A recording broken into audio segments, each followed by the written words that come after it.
Thursday Nightmares channel.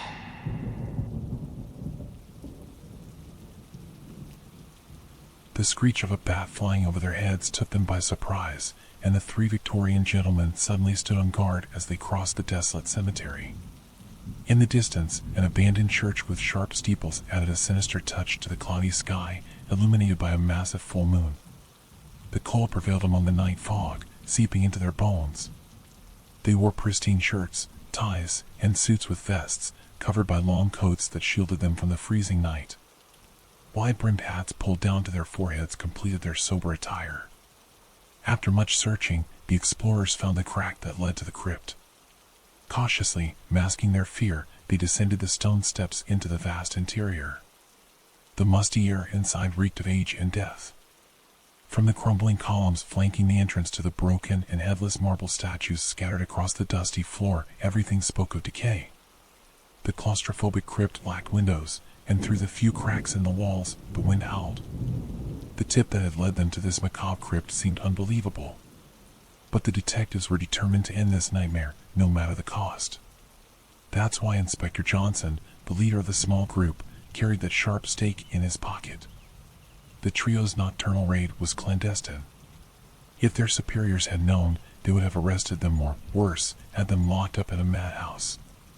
But the three officers were frustrated enough to believe that the depraved killer they were after was not human, but a creature of darkness, a vampire. For weeks now, the banks of the Thames had run red with blood, and terror had gripped the city. Men, women, and even children were the pathetic victims of the lethal murderer.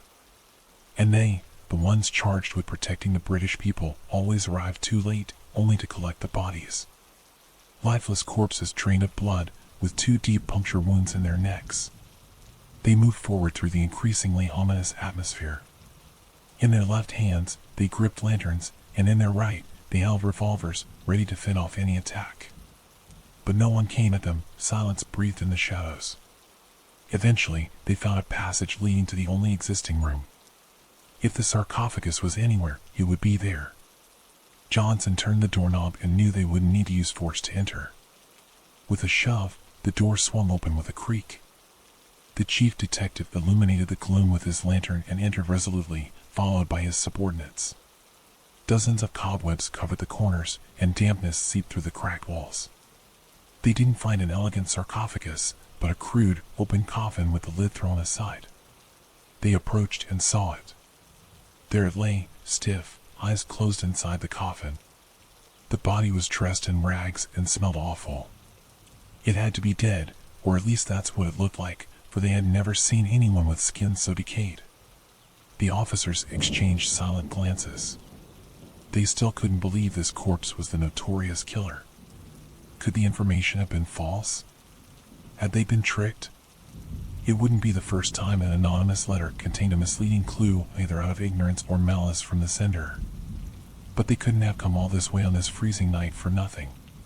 They couldn't be standing uselessly in the bowels of this dreadful place, their stomachs churning, hearts pounding, and terror rising, though they pretended to be brave. Johnson placed the tip of the stake over the lifeless chest. It had to be a dead man, that much was clear, because this person hadn't breathed in a long time. In fact, decomposition was starting, the stench affected their sense of smell. The inspector raised his arm to drive the stake through the wretched creature's heart. The wood pierced the withered skin and shattered the brittle bones as it drove through the dry body until it hit the spine. The officers sighed in relief, nothing unusual had happened. But then they heard shrieks above their heads, followed by the crash of 2 bodies falling from the ceiling. The female figures hit the floor, and without showing any signs of injury, stood up. Unnoticed, they had been clinging to the roof. The nearly naked women exuded sensuality. The astonished detectives watched as they approached. They didn't appear violent, rather, they seemed to offer themselves sexually. Their voluptuous breasts spilled from their low-cut dresses, their legs looked attractive under tight skirts, and their faces, though pale, were beautiful, except for the sharp fangs protruding from their red lips. As they got close to the 2 subordinates, it became evident their intentions were far from erotic. With feline agility, they leapt at the men, trying to sink their teeth into their necks, initiating a grotesque struggle. Johnson drew his pistol but hesitated to fire at the harpies, fearing he might miss and hit his companions in the chaos. Just then, two more figures entered. They were dressed in fine black clothes and looked like perfect English gentlemen, if not for their fangs and the yellow glow of their eyes. The chief detective realized they had walked into a trap. The information had been false. They were the prey. That night, the vampires hadn't bothered to go hunting. Their victims had innocently come to their lair. Johnson heard the gut-wrenching screams of his companions as they succumbed to the superior strength of their assailants. He managed to fire his gun at one of the vampires, who fell from the impact, only to get up immediately. He aimed at the other and fired again. The bullet struck his chest, sending him flying to the ground, but this one too got up right away, without a scratch. The detective's mind raced for a solution. The stake, he thought. That's how vampires died, according to what he had been told. He had to pull the stake from the corpse and plunge it into one of the vampire's hearts, then do the same to the other. He didn't have time. A vampire woman's fangs sank into his neck from behind. The revolver slipped from his hand, and he dropped to his knees, dazed. His blood rushed from the severed vein, and then everything went dark. The vampire woman who attacked Johnson now had her evening meal. The vampire gentleman went to the corpses of the two subordinate officers, feeling their necks for the vein to bite. Their dinner was secure as well. The remaining vampire woman glared at her grim companions. She was hungry too, but she knew they wouldn't share their food. She headed to another room, where she pulled a fine black dress from a chest. She cinched it around her waist while gazing at her perfect face in the mirror, framed by her long raven hair. Satisfied, she noted how beautiful and sensual she looked.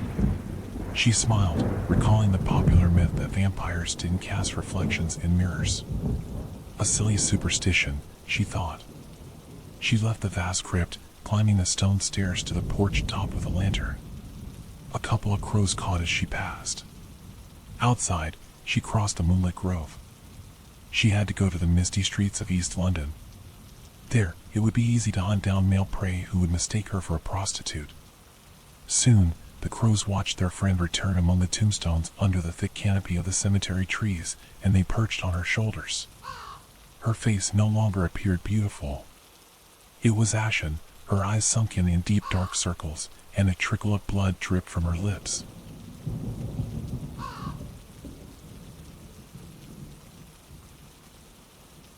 The crow was perched on the edge of a tombstone on that windy full moon night.